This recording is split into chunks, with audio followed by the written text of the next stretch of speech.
함께 다니엘서를 묵상하고 있는데요. 다니엘서 묵상하면서 이 그때 당시 상황을 진지하게 아무리 생각해 보려고 해도 어렵습니다. 어렵고 또 너무나도 환상적인 이야기들이 많은데 그러다 보니까 우리의 일상과 연결시키는 것도 또 어렵습니다. 그때 당시를 이해하기도 어렵고 우리와 연결시키는 것도 어려운 그런 본문이 아닌가. 재미는 있는데 과연 이것이 역사 가운데서 벌어진 이 이야기를 그때 당시의 상황들 어떻게 우리가 묵상해내고 또 우리에게도 어떻게 적용해낼 건가는 어려운 문제인 것 같습니다. 그래서 오늘 말씀은 2장을 좀 살펴보려고 하는데요. 우리가 세상 살아가면서 가장 힘든 부분이 크고 강한 것들 앞에 서면 우리가 위축될 때가 있다는 거죠.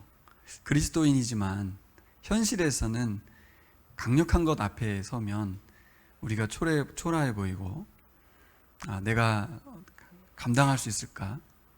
저 강한 것 앞에서 내가 살아낼 수 있을까라는 생각이 드는 것입니다.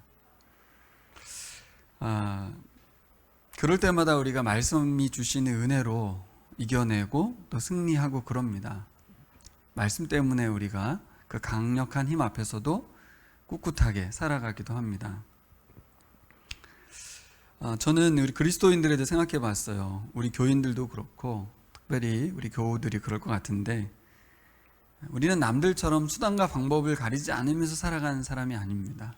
그렇죠? 말씀에 반응하고 기도하면서 어떻게 해서든지 믿음으로 살아가려고 합니다. 그러다 보면 이 거대한 세상 속에서 우리는 손해보기도 하고 또 양보도 해야 되고요. 그래서 한편에서는 내가 그리스도인이라서 이렇게 손해보는 것이 꿀꿀하기도 하고 그래서 우리 안에서 이런 이야기들이 들려오기도 합니다. 사람들도 말하고 우리 안에서도 말하고 그냥 남들처럼 살면 어떨까? 또 믿음으로 살아가지 말고 신앙으로 살아가지 말고 너 하고 싶은 대로 하고 살아라. 왜 이렇게 손해만 보냐? 그런다고 해서 달라지냐? 현실이 너무 강력하지 않는가? 사실 이 이야기는 다른 사람들이 해준 말이 아니라 우리 속에 있는 또 우리가 내 자신이 나에게 들려주는 소리이기도 한 것 같습니다. 또 하나는 우리 안에 있는 성령님께서 또 이렇게 말씀하시죠. 그러지 말고 믿음으로 살아라. 신앙을 굳게 붙잡고 세상에 영향력 있는 사람이 되라. 손해도 보고 또 감수도 하고 살아라. 이 사회 속에서 하나님의 영광을 드높이면서 살아라. 이 두 이야기가 계속 우리에게 들려오는 것입니다. 그럼 우리는 뭘 택하죠? 우리 믿음의 길을 택합니다. 여러분들은 믿음의 길을 택하는 분들이 여기 모여 있어요. 그러면서도 우리가 믿음으로 살아가는 것이 쉽지 않다는 것이 현실이라는 거죠. 이 다니엘의 상황들을 오늘날로 가져와 봤을 때 가장 적절한 상황이 어떤 상황일까? 제가 북한에 가서 사는 거죠. 김정은에게 간택을 받아서 그의 고위직이 된 거죠. 이렇게 생각해 보니까 이게 굉장히 리얼해지더라고요. 그런 생각을 갖고 오늘 본문을 한번 생각해 보시면 굉장히 적절하게 비유가 되지 않을까 그런 생각이 듭니다.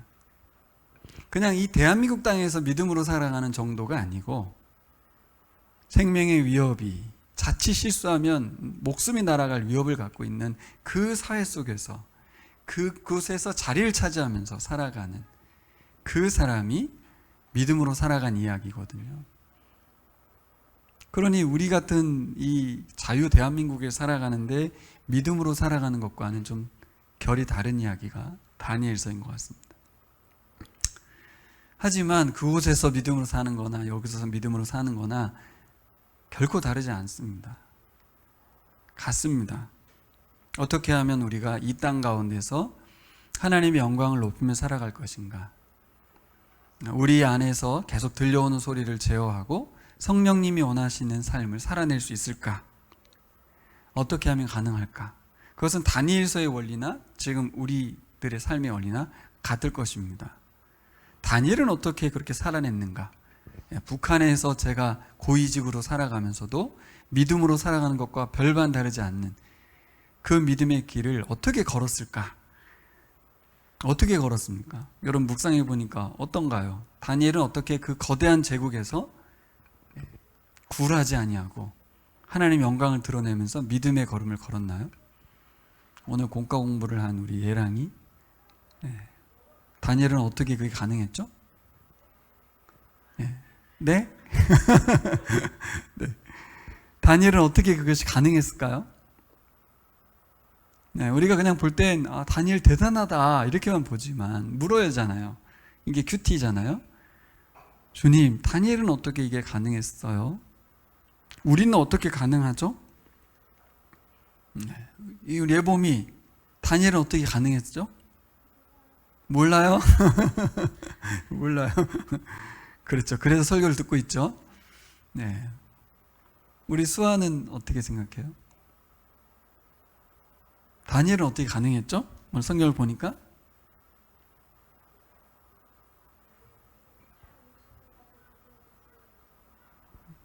네, 잘 안 들렸어요. 뭐라고?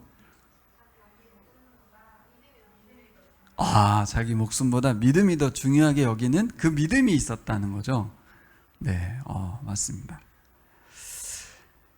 어른들은 어떤가요? 어떻게 그가 믿음의 길을 걸었을까? 하나님을 알아야 됩니다. 하나님이 어떤 분이신지 안다면 감당해낼 수 있다고 말하고 있습니다. 다니엘서가 하는 말. 그가 하나님을 알았기에 그 상황 속에서도 믿음을 지켜낼 수 있었다는 거죠. 그러면서 저도 거꾸로 질문이 생겼어요. 나는 하나님을 어떻게 알고 있는가? 다니엘이 기록하고 있는 이 하나님은 나의 하나님이신가? 지금 대한민국을 살아가는 내가 하나님을 어떻게 인식하고 있고 어떻게 관계하고 있는가? 이런 질문, 적용점이 생기죠. 하나님을 아는 것이 세상에서 얼마나 큰 힘이 되는지 다니엘서가 기록해주고 있습니다. 다니엘이 처한 상황은 현재 우리가 세상 살아가는데 겪게 되는 어려움과는 비교할 수 없죠. 전혀 비교할 수 없습니다. 왜냐하면 그는 신분 자체가 포로 신분이었어요.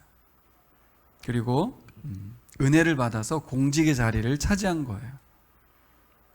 그 정도만 돼도 우리는 몸살이면서 그냥 이대로 편안하게 큰일 없이 잘 살기를 바랄 것입니다.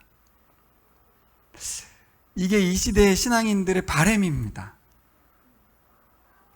우리 가정에는 이태원 사고가 일어나지 않았으면 좋겠고, 내 삶에 있어서는 질병이 찾아오지 않았으면 좋겠고, 우리 교회에는 싸움이 일어나지 않았으면 좋겠고, 우리의 바람이고 바람이에요.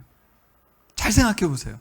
하나님을 알아서 고난 가운데서 승리하는 삶은 아니고 내 삶 속에서 사건 사고가 안 일어나길 바란다. 정말 편안하고 안락하다는 말이 좀 미안하긴 하지만 아무 일도 안 일어났으면 좋겠습니다. 큰 사고를 보면 볼수록 그래요. 내 생에, 내 주변에, 내 교회에. 이 말을 예전에 조영수 목사님은 뭐라고 표현했냐면 나이스하게 신앙생활하고 싶어 한다는 거죠. 뭐 멋지게는 아니더라도 좀 구질구질한 인생이 아니었으면 좋겠고, 내 삶에 굴곡이 일어나지 않았으면 좋겠고, 쉽게 말하면 힘들지 않았으면 좋겠다는 거예요. 나의 신앙생활에 힘든 일이 좀 없었으면 좋겠다는 거예요. 근데 여러분도 잘 아시죠? 다니엘도 알았습니다. 신앙생활은 힘들지 않은 일이 없습니다. 크고 작은 많은 일들이 일어나고 내가 생각할 수 없는 저 상황에 처하게 됩니다. 크고 작은 많은 일들이 일어나게 돼 있습니다. 오늘 다니엘도 여러분 잘 아시는 것처럼 아주 지속적으로 왕이 괴롭히죠. 신앙의 위기로 계속 몰아넣고 죽음의 위기로 몰아넣고 믿음에 대한 시험을 계속 주고 있습니다. 그래서 한 가지 원리를 생각해야 돼요. 여러분, 우리의 신앙생활은 세상 살아가면서 별 탈 없이 지내는 일은 없습니다. 그런 일은 일어나지 않고 있어서도 안 되고 있지도 않습니다. 왜요? 사단이 계속해서 우리에게 우리를 공격하고 도전하기 때문이죠. 사단만 그런 게 아니에요. 하나님도 우리를 가만두지 않습니다. 끊임없이 우리를 시험의 자리로, 고난의 자리로, 광야로 몰아넣습니다. 타락한 세상, 종말을 향해 치닫고 있는 세상 속에서 편안하기를 원하는 것 자체가 우리가 어리석다는 것을 알아야 돼요. 다니엘서가 우리에게 주는 교훈입니다. 그 자리에 올라서 자기 인생 남은 생애가 편안하기를 바라는 삶 살지 말라는 거죠. 그런 일 없다는 거죠. 그럼 어떻게 해야 돼요? 오늘 다니엘서의 교훈은 뭐예요? 세상 그렇게 녹록하지 않기 때문에 그 자리를 유지하려 하거나 편안하려 하지 말고 그곳에서 하나님이 살아계심을 보이고 드러낼 수 있는 믿음을 지켜내라는 것입니다. 여러분, 우리의 신앙생활의 방향성이 이렇게 종교적으로 편안하고 안락한 신앙생활이 아니라 제자의 삶이기를 소망합니다. 제자로 살아가는 삶에 대해서 우리가 관심사를 떨어뜨리게 만들고 자꾸 우리는 종교적인 삶을 살아가도록 만드는 것이 사단의 전략이고 또 우리의 바람이기도 해요.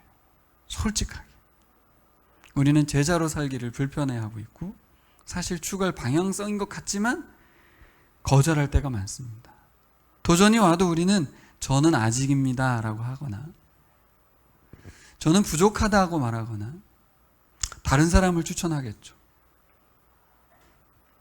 하지만 다니엘과 그 친구들에게 지속적으로 하나님께서 도전을 허락하시고 주신 것처럼 여러분, 우리 앞에 있는 고난과 어려움, 직장에서든 가정에서든 만나는 많은 상황들, 나의 연약함이든 환경적인 것이든 모든 것은 주님이 우리에게 제자로 살아가라고 주신 기회입니다. 네가 내 제자임을 보이라. 제자로 살아가기를 바란다라는 하나님의 메시지로 받아들이시기를 소망합니다. 특별히 우리에게 신분 유지의 위험을 넘어서 생명의 위험을 주신다면 어떻게 감당할까가 다니엘서가 준 우리의 교훈입니다. 단순히 이 자리에서 우리가 쫓겨나고 나의 편안을 빼앗기는 정도가 아니라 생명의 위협을 준다면 그때 우리는 어떻게 할 것이냐는 거죠. 다니엘과 세 친구들은 여러분 잘 아시는 것처럼 이 생명의 위기 앞에서 그 위기를 기회로 바꿨습니다. 위기를 기회로 바꾸는 힘이 있었어요. 결국은 그 왕이 다니엘에게 엎드리고, 성경이 이해가 잘 안 돼요. 그 신에게 엎드렸다고 써있지 않고 다니엘에게 넙죽 엎드리면서 다니엘이 승리했죠. 오늘 다니엘은 어떤 일을 벌였어요? 자기 자신들은 물론 그 바벨론의 지혜자들을 모두 몰살시키겠다고 하는 왕의 명령 앞에 자신의 죽음은 물론 모든 지혜자들의 죽음의 위기에서 그들의 생명을 살려냅니다. 자기만 살아난 게 아니에요. 다니엘 세 친구만 살아난 게 아니고 사람들을 막 살려냈어요. 그러면서 하나님의 영광을 드러냈습니다. 근데 이 하나님의 영광을 드러냈던, 많은 생명을 살려냈던 힘이 뭐냐는 거죠. 그 힘이 어디서 왔을까? 그 힘은 바로 하나님을 아는 데서 온 겁니다. 하나님이 어떤 분이신지 아는 힘. 상대적일 뿐이죠. 우리도 다니엘만큼 힘든 상황들을 만나기도 하고 도전도 생기고 위기도 옵니다. 그때마다 우리가 다니엘처럼 어떻게 하면 사람들을 살려내고, 나만 살고 끝나는 게 아니라 다른 사람들 모두를 살려내고 하나님의 살아계심도 드러낼 수 있는 반전을 가져올 것인가? 오늘 하나님이 어떤 분이신지 우리가 함께 살펴봤으면 좋겠습니다. 오늘 1절은 우리가 읽어본 것처럼 느부갓네살의 꿈 이야기로 시작합니다. 세계에서 가장 강력한 힘을 가졌던 사람, 당대 최고의 권력을 자랑했던 제국의 통치자 느부갓네살, 그 사람의 개인적인 이야기로 오늘 2장이 시작돼요. 그런데 마지막은 그 개인의 이야기가 나라 이야기로 바뀌고 전 세계 이야기로 바뀌고 전체 하나님 나라 이야기로 바뀌어요. 어떻게 이렇게 글을 썼는지 모르겠어요. 한 사람의 이야기인 줄 알았는데 그 이야기를 통해서 하나님 나라 이야기로 확장시키고 있습니다. 그런데 성경이 그 느부갓네살이라는 사람을 주목하면서 그가 가진 권세가 얼마나 강력했는지 자세하게 설명하고 있습니다. 그의 말 한마디에 사람들의 생명이 오고 가는, 그가 꿈의 내용을 알려주지도 않으면서 꿈을 해석하라고 말하고 있습니다. 이것은 일부러 안 알려주는지 아니면 본인이 꿈을 꾸고 나서도 기억이 안 나는 건지 잘 모르겠어요. 후자인 것 같아요. 그죠? 우리도 꿈꾸고 나면 분명히 뒤숭숭하고 뭔가 이미지가 남는데 굉장히 괴로운데 꿈을 기억해내지 못하는 기가 막힌 상황인 거죠. 주술사들을 다 불러서 꿈을 해몽하라고 명령합니다. 그랬더니 꿈을 알려달라고 말했더니 이 인간들이 나를 사기치려고 드냐? 시간 버냐? 다 죽여버리겠다고 말합니다. 내가 말하지 않을 건데 꿈을 너희들이 알아내고 해석하라고 말합니다. 5절을 볼까요? 나의 명령은 확고하다. 너희가 그 꿈의 내용과 해몽을 나에게 말해주지 못하면 너희의 몸은 토막이 날 것이며 너희의 집은 쓰레기 더미가 될 것이다.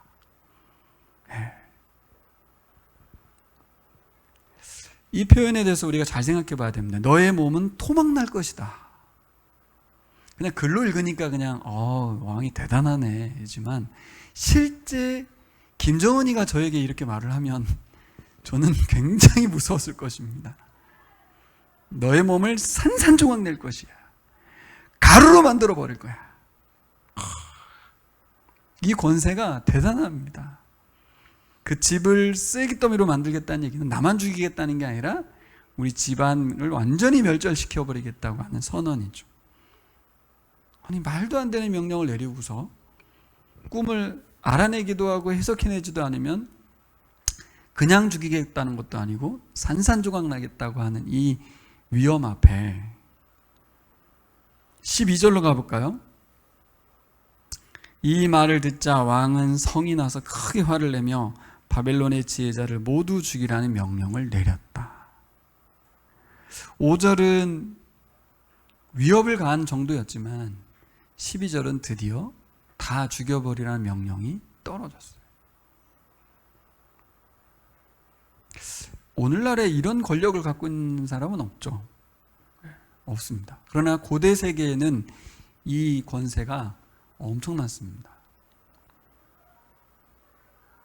정말 무지막지한 권세를 가지고 있습니다. 사실 푸틴이나 시진핑이라도 이렇게 하면 안 되죠. 요즘은 어렵습니다. 어려운데 이 권력이 장난이 아닙니다. 그래서 여러분 영혼을 팔아서라도 권력을 가지려 하는 것 같아요. 우리나라의 정치가들이 지금 상황을 봐도 현재 권력이 별거 아닌 것을 알고 있고 이제 다음 때 권력을 위해서 모두가 자기 영혼을 팔아가면서 저렇게 충성하고 있어요. 저는 이 상황을 보면서 권력이 정말 무섭구나. 저 권력을 잡기 위해서 정말 4년 6개월이 남았는데도 불구하고 저렇게 바보짓들을 하는구나. 국민들한테 욕을 먹어도 저렇게 충성하는 것을 보면서 권력이 얼마나 좋은 것인지, 그들이 얼마나 사모하는지를 보게 됩니다. 근데 문제는 뭐예요? 그 왕이 꿈 하나 때문에 괴로워하고 고통스러워하고 있어요. 엄청난 권세를 갖고 있고 그것을 시행하고 실제로 시행해내는 왕인데도 불구하고 꿈 때문에 꿈 하나 가지고 결국 누구한테 졌어요? 세상 모든 사람들한테는 지지 않지만 꿈에 지고 말았어요. 꿈에. 그가 가진 엄청난 권세를 또 꿈 때문에 잘못 사용하게 됩니다. 참 놀랍죠. 굉장히 똑똑하고 지혜로운 지혜자들이 많은데 그 지혜자들을 다 죽이겠다는 거예요. 그럼 자기 지혜로 어떻게 세상을 살아가요? 이게 사단의 전략이죠. 그 권력을 가지고 스스로 파멸을 자초하는 결정을 내리는 상황을 만듭니다. 뭐 때문에? 꿈 때문에. 그 말 한마디에서 온 세상을 다 호령할 수 있는 그 권세를 가진 자가 꿈 하나에서 어리석은 결정을 내리는 것을 보게 돼요. 여러분, 최고 권력이 얼마나 초라해 보입니까? 우리나라 대통령의 권력만 봐도 너무 정말 초라해 보이지 않나요? 방송사 비행기 안 태우는 전 세계 웃음거리를 만들고 있잖아요. 너무 웃기잖아요. 그죠? 어떻게 저렇게 어리석을 수 있지? 권력자가. 이 꿈 하나에서 무너지는 이 느부갓네살이나 우리나라 대통령이나 큰 차이가 없어. 권력이면 다 되는 줄 알아요. 말 한마디에서 그 태우지 마. 엄청 웃기잖아요. 그죠? 그러니까 우리가 세상 앞에서 두려워하는 게 이상한 거예요, 여러분. 저도 20대 때, 10대 때는 강력한 것, 큰 것 앞에서 저를 주눅들어 했고 꿋꿋하지 못했는데요. 또 주눅들지 않고 꿋꿋한 사람은 또 누구예요? 다 자기가 뭔가 돈이 있고 파워가 있는 사람이나 당당했겠죠. 그게 없어서 우리가 당당하지 못했던 거죠. 근데 여러분, 지금 현재 여러분들은 어떤가요? 세상 앞에서 큰 사람들, 거대한 사람들, 돈 많은 사람들, 권력자들 앞에서 내 자존심으로 꿋꿋하게 버티나요? 어떤가요?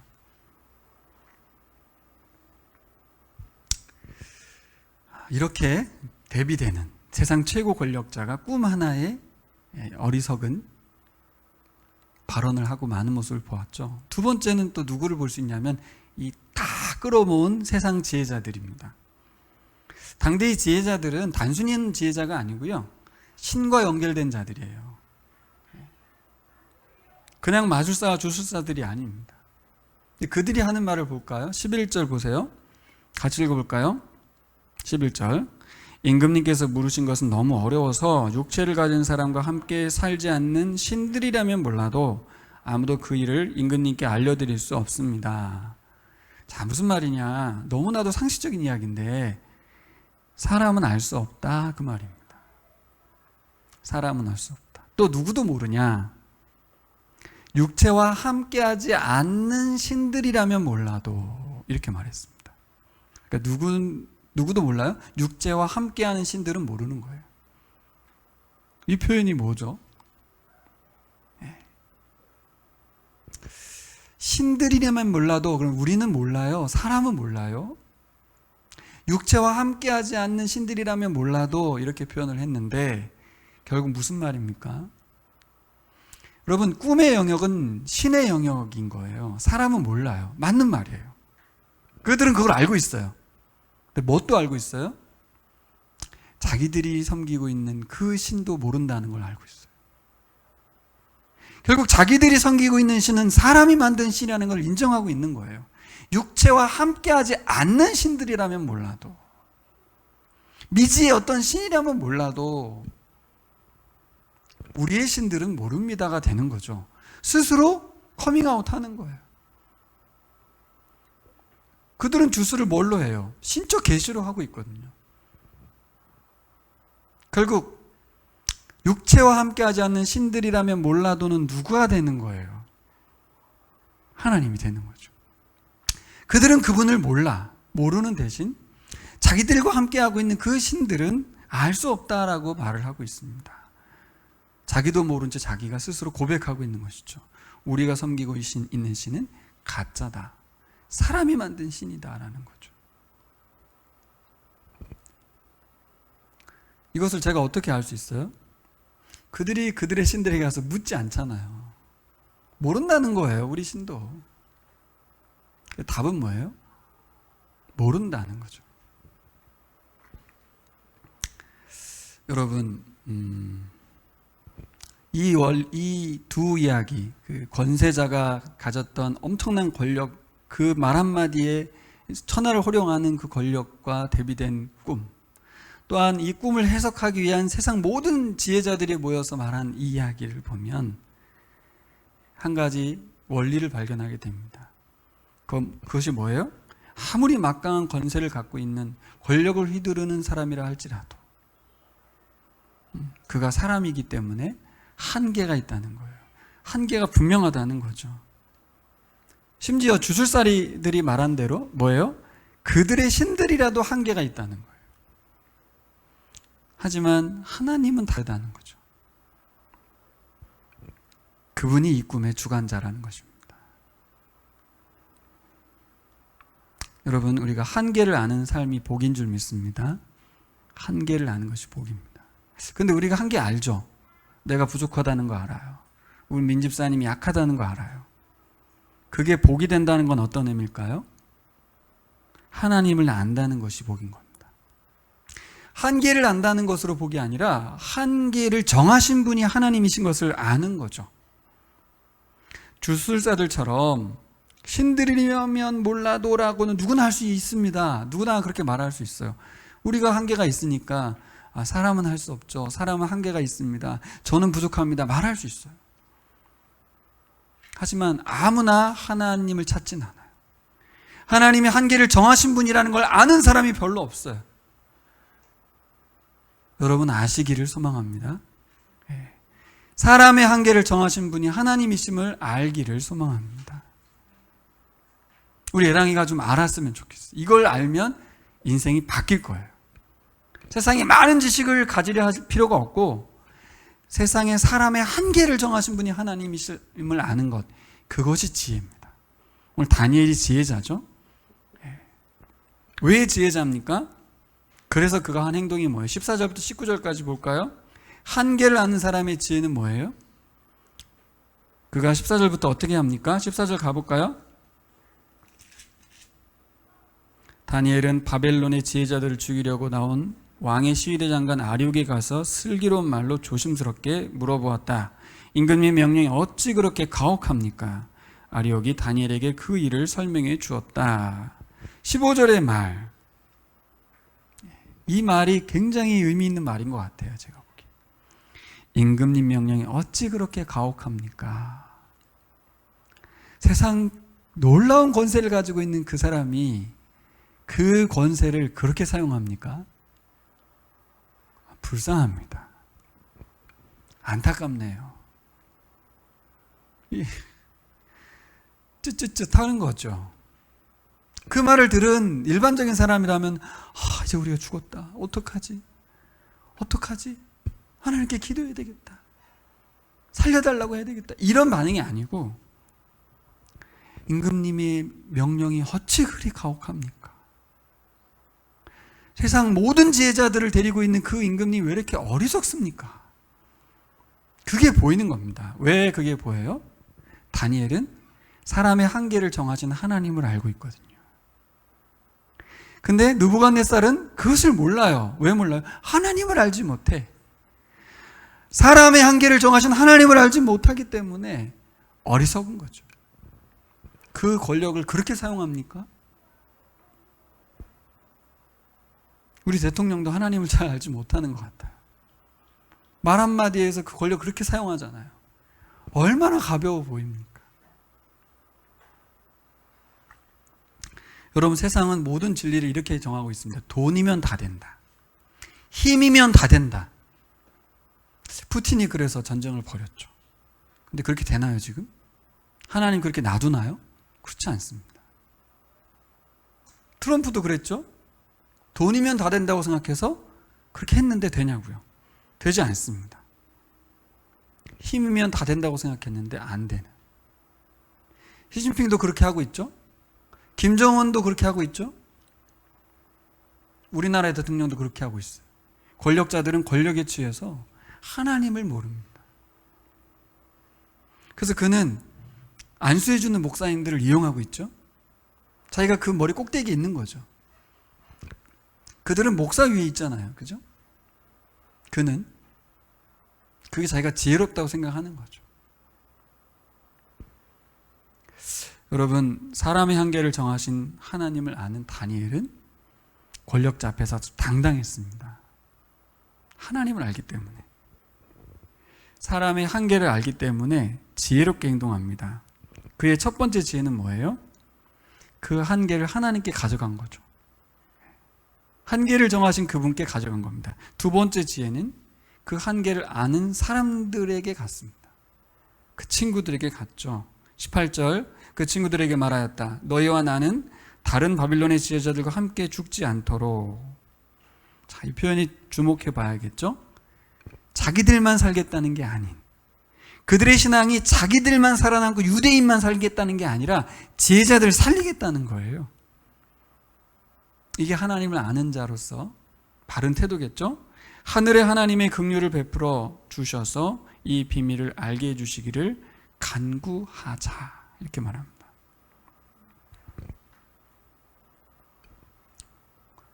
그냥 단순히 기도했다 이렇게만 말하기에는, 그렇죠? 여러분, 한계를 아는 사람의 지혜는 기도입니다. 기도. 우리가 일반적으로 생각하는 기도를 여기서 다시 한번 생각해 봐야 돼요. 이게 무슨 기도인가 하는 거죠. 여러분, 이 기도의 핵심이 뭐예요? 하나님의 긍휼을 기도하는 것입니다. 하나님 살려주세요, 우리를 건져주세요가 아니라 하나님 긍휼을 베풀어 주십시오 였습니다. 이게 그리 아니하실지라도의 기도입니다. 일반적인 기도는 뭐예요? 응답을 정해놓고 반드시 응답해달라고 기도하잖아요. 근데 오늘은 뭘 기도해요? 하나님의 긍휼을 기도하는 거예요. 그분의 뜻을 구하는 거죠. 사람의 영역으로 할 수 없는 일이기 때문에 하나님이 해주시기를 구하는데, 이것은 하나님을 하나님으로 인정하는 것이죠. 온 세상 창조주로, 구원자로, 통치자로. 자, 우리가 할 수 없는 게 뭐가 있을까요? 첫째, 생명 낳는 일을 할 수 없어요. 아이를 우리가 만들어낼 수가 없어요. 세상에 태어나는 생명은 하나님께서 보내주십니다. 두 번째 하시는 게 뭐죠? 새로운 생명을 낳는 일이에요. 우리를 구원하시는 거죠. 우리 안에 하나님의 영을 불어넣어 주시는 일, 사람이 거듭나는 일, 사람이 할 수가 없습니다. 우리가 기도한다고 해결될 일이 아니에요. 그분이 낳아주셔야 되고 그분이 태어나게 해주셔야 될 줄 믿습니다. 이런 거요, 생명의 영역, 사람의 정확한 한계입니다. 이것을 아는 사람은 기도하죠. 어떻게 생명 달라고가 아니고 긍휼을 달라고. 당신의 뜻에 의해서 당신의 생명을 이 땅에 보내주십시오. 하나님을 아는 사람은 기도합니다. 또 하나님의 긍휼을 기도하죠. 우리가 민집사님 가정을 위해서 기도할 때 이걸 기도해야 될 줄 믿습니다. 우리가 VIP들을 위해서 기도할 때 이걸 기도해야 될 줄 믿습니다. 여기서 이제 고민 지점은 좀 전에 제가 말씀드린 것처럼 다니엘이 과연 하나님이 해석해 주실 것이냐, 꿈 해몽을 알려주실 것이냐, 그걸 확신하고 기도했을까요? 이 문제. 그래서 상관에게 뭐라 그래요? 시간을 좀 주세요 라고 하고 친구들에게 가서 같이 기도하자고 했잖아요. 그럼 이 시간을 달라고 시간을 벌은 이유가 하나님께 기도하면 응답할 걸 확신하고 그런 걸까요? 여러분 어떻게 생각하세요? 주님, 우리가 죽게 생겼으니 이 꿈 해몽을 알려주십시오 라고 기도했을까요? 기도에 응답해 주시지 않으면 어떻게 되는 건가요? 우리가 기도하는 이유가 뭐죠? 자, 다니엘이 기도한다는 것은 어떤 의미가 있을까요? 왕과 주술사들과 비교해 보면 알 수 있습니다. 왕과 주술사들이 신들에 대해서 기도하는 것과 다니엘이 하나님께 기도하는 것이 다르죠. 그것은 우리에게도 같습니다. 우리들이 주님께 기도한다는 것이 달라야 합니다. 어떻게 달라야 돼요? 세상 종교인들이 기도하는 것, 손흥민이 기도하는 것과 달라야 돼요. 손흥민이 왜 기도한다고 우리 이세호 목사님이 알려줬는데, 누구를 위해서 기도한대요? 온 세상에 있는 온갖 모든 신들에게 기도한다잖아요. 그렇죠? 여러분, 아무거나 걸려라가 아니고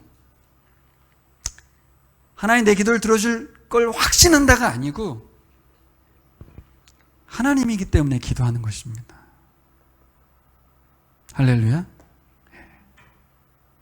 우리가 기도하는 이유는 그분이 창조주시고 통치자시기 때문에 그분께 기도하는 겁니다. 그러니까 응답은 그분의 주권에 달려있는 것이죠. 그런데 세상 사람들은요, 왕은요, 주술사들은요, 가짜 신에게 기도하고 있는 거잖아요. 그 대상이 다르다는 것입니다. 대상이 중요한 거예요. 그분이 살아계시다는 것이 중요하고 그분이 우리의 아버지라는 것이 중요합니다. 그분이 우리와 관계가 있는 분이라는 것이 중요합니다.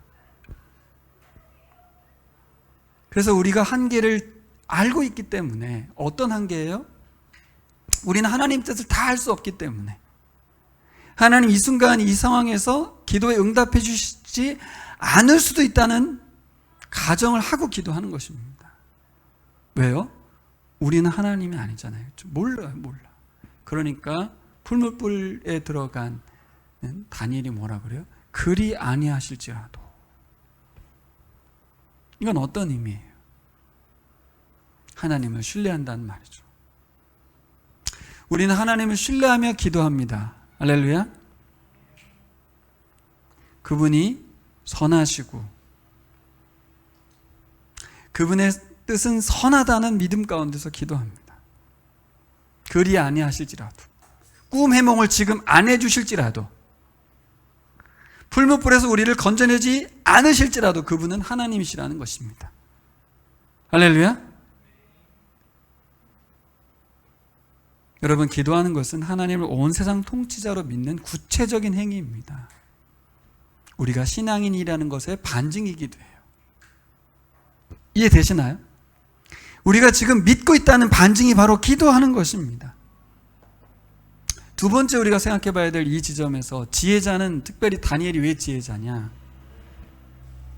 함께 기도하는 동역자들을 두고 있다는 것이에요. 홀로 하나님과의 관계 속에 있지 않고 다니엘처럼 하나님을 온 세상 통치자로 믿고 있는 기도 동역자들을 함께하고 있다는 거죠. 이건 뭔가요 또? 기도 모임인가요? 이것은 교회입니다. 교회. 바벨론에 있는 교회죠. 4명 있었어요. 우리 톡방에 11명이 계신데 2배수죠. 2배수. 많은 인원입니다. 4명이 많다고 생각해 봤어요. 제가 보니. 왜냐하면 여러분, 4명의 친구 가운데에서 함께 모임을 하는데 뜻이 같기가 어렵나요? 쉽나요? 사람 4명이 모이면 하나가 되나요? 시간이 지나면서 미움, 다툼, 시기, 질투 이런 거 안 하나요? 그런 거 없나요? 반드시 생기게 마련입니다. 어떻게 이런 일이 일어나죠? 다 다니엘급이라는 거잖아요. 4명이 다. 거기에 교회가 있었어요. 거기에 하나님의 사람들 한 분 한 분이 있었는데 그 4명이 함께 하나님을 신뢰하며 기도하는 사람들로 거기 있었습니다. 여러분, 세상 살아가는데 가장 소중한 자산은 사람의 한계를 정하신 그 하나님을 아는, 기도하는 사람을 내 곁에 두고 있다는 거예요. 그것이 우리의 가장 소중한 자산인 줄 믿습니다. 그러면서 제가 한번 생각해 봤어요. 내가 기도 부탁하는 분이 있을까? 기도 동역자가 있는가? 여러분들은 어떤가요? 우리 교우들 간에 정말 우리 교우들 서로가 영적 소중한 자산으로 여기며 이 시급하고 중요한 문제를 가져가서 함께 기도하자고 말할 수 있을까?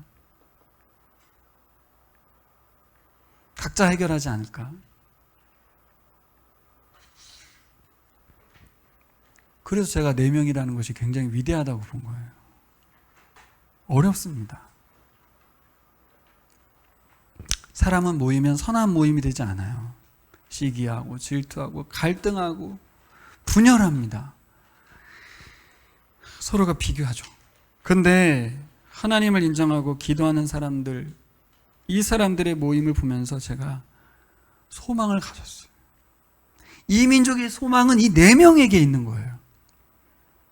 이 4명이 하나님께 어떻게 관계하는지, 하나님께 어떻게 기도하는지에 따라 이 민족이 걸려있는 이 모습을 보았습니다. 여러분, 참 지혜자는 하나님께 기도하는 사람들입니다. 그리고 참 지혜자는 기도의 동역자를 두는 거죠. 하나님을 신뢰하는 사람들을 곁에 두고 그들과 함께하는 것입니다. 교회와 함께하는 것입니다.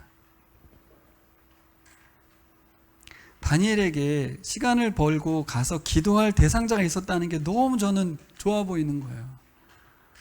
야, 진짜 행복하다, 다니엘이. 차가 고장난 난처한 상황에서 어쩔 줄 몰라 하는 운전자가 있었어요. 영국의 TV 광고인데요. 한 승객이 운전자에게 전곡을 찌르는 질문을 던졌습니다. 고칠 수 있나요? 풀이 죽은 운전자가 물었죠. 그랬더니 뭐라 그래요? 승객이 그렇게 물으니까 운전자가 고칠 수 있다고 답했겠어요? 아니요, 못 고칩니다. 얼마나 절망스러워요, 그렇죠? 그런데 바로 다음 장면. 하지만 고칠 수 있는 사람을 알아요. 그러고 나서 영국 자동차협회 직원이 딱 나타나는 거죠. 네. 그래서 모두가 안도하는 거예요. 이게 이제 TV 광고의 짤인데, 오늘 다니엘은 느부갓네살에게 똑같은 대답을 했습니다. 느부갓네살이 이렇게 물었어요. 내가 본 것을 나에게 말하고 그것을 설명할 수 있겠는가? 다니엘은 뭐라고 대답했죠? 아니요, 아닙니다. 하지만 그렇게 하실 수 있는 하나님을 알고 있습니다. 이것이 다니엘서의 큰 주제입니다. 누가 할 수 있는가? 하나님이 느부갓네살로 하여금 진정한 힘과 능력을 어디에서 찾아야 하는지, 우리 사람이 누구에게 경배해야 되는지, 누구에게 기도해야 되는지 알려주고 있습니다. 세상 최고의 권력을 갖고 있는 그 왕이 할 수 없는 그것을 하나님은 할 수 있다. 하나님만이 하실 수 있습니다. 생명을 주시는 일, 생명을 변화시키는 일, 우리를 새롭게 하시는 일, 하나님만이 하실 수 있는 줄 믿습니다. 여러분, 진정한 왕이 누군지에 대한 질문이에요. 그럼 우리는 그 하나님 아버지를 하늘 아버지로 섬기고 있습니다. 다니엘처럼 확신 가운데 거하기를 예수님의 이름으로 축원합니다. 24절부터 보면 다니엘이 왕의 꿈을 소환해서 해석해 줍니다. 기가 막힌 상황인데요. 본인이 꾼 꿈을 다니엘 통해서 듣는 거예요. 얼마나 뜨거웠을까요, 가슴이. 자기도 기억해내지 못한 그 꿈을 다니엘의 입에서 줄줄줄줄줄 말하고 있는 이 상황, 여러분 어떨 것 같아요? 예? 제가 꿈을 꿨는데 우리 수아가 아빠 꾼 꿈을 막 말해주는 거예요. 그런 마음이 어떨 것 같아요? 와, 이게 어떻게 된 거지? 예? 해석 안 해도 돼. 해석이 그 필요 없어. 내가 기억해내지 못하는 꿈을 말하고 있는 이 다니엘, 그의 입.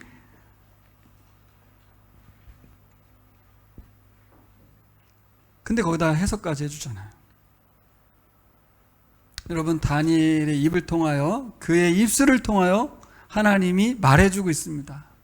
여러분, 우리를 통해서 그렇게 일하시는 하나님을 믿으시기 바랍니다. 하나님께 기도하는 우리들을 통하여, 우리의 입술을 통하여 세상에게 말하시는 하나님을 믿으시기를 소망합니다. 그들은 우리의 말을 통하여 살아나고 살림을 받습니다. 그리고 그는 다니엘 앞에 엎드렸어요. 하나님께 엎드린 거죠.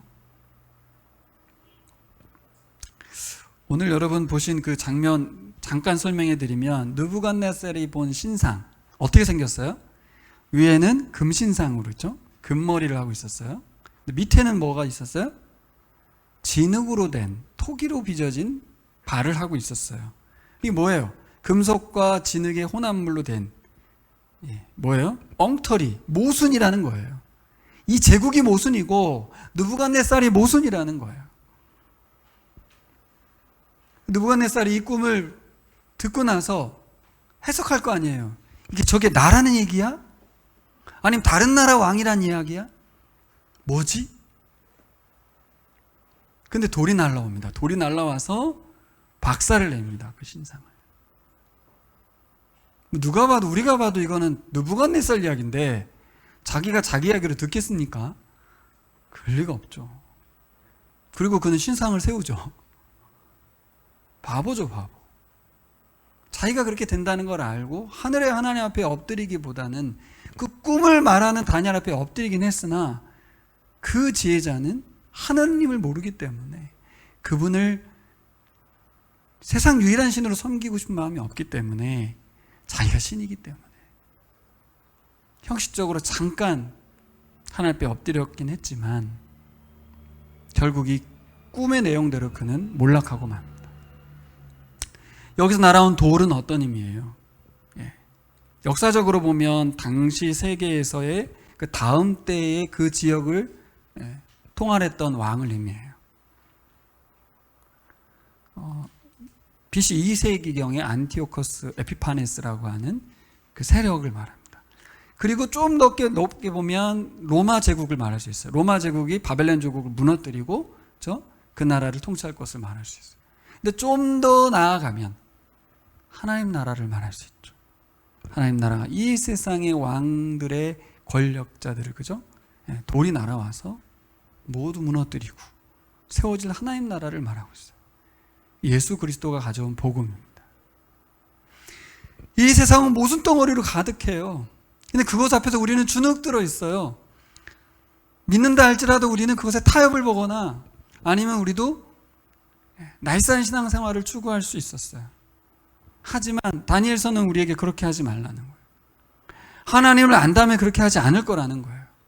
하나님을 안다면 기도할 것이고 가장 소중한 곳이 교회라는 것을 알 것이고, 그들과 함께 이 꿈은 누구에게 말해준 것입니까?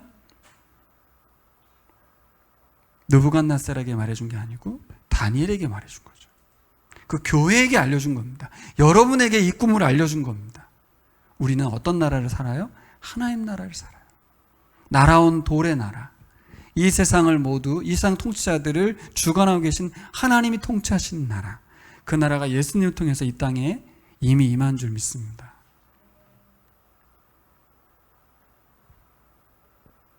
여러분, 이제 말씀 마무리하겠습니다. 자, 그렇다면 우리가 그리스도인으로서 다니엘처럼 산다는 건 이 땅에서 뭘까? 세상에서 승리한다는 게 뭘까를 생각해 봅니다. 그동안 우리는 믿음으로 승리한다는 것을 그리스도인이 되어서 세상 앞에서 멋지게 하나님을 드러낸다는 것을, 그들을 제압하고 그들을 이긴다라고 생각했어요. 그래서 이 대표적인 본문이 여호수아 갈렙이 저들은 우리의 밥이다, 가서 싸우자 했던 그 본문을 가지고 교회들이 막 사용하고 열심을 냈어요. 전도도 그렇게 했어요. 세상으로 나아가서 싸워 이기자.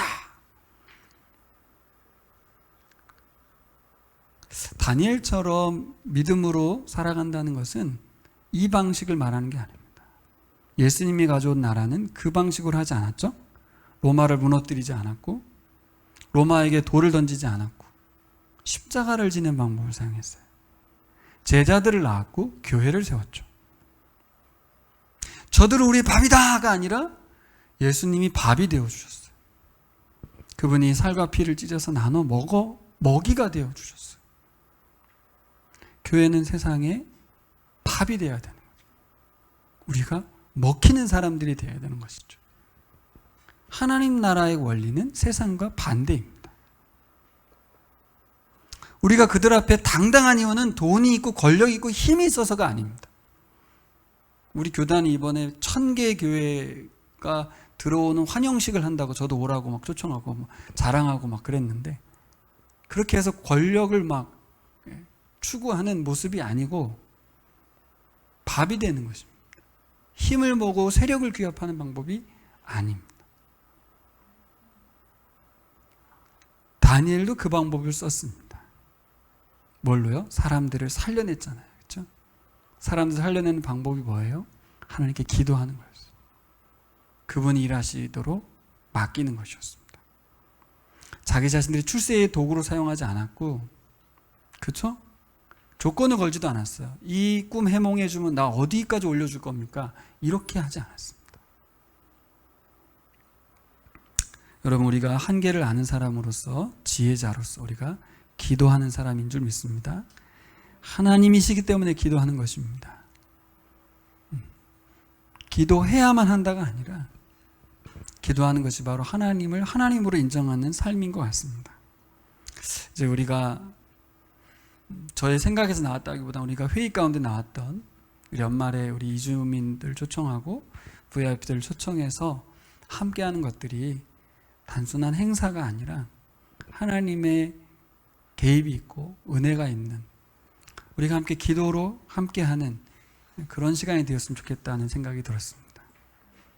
기도하겠습니다. 우리 다 같이 일어나셔서 함께 기도하겠습니다.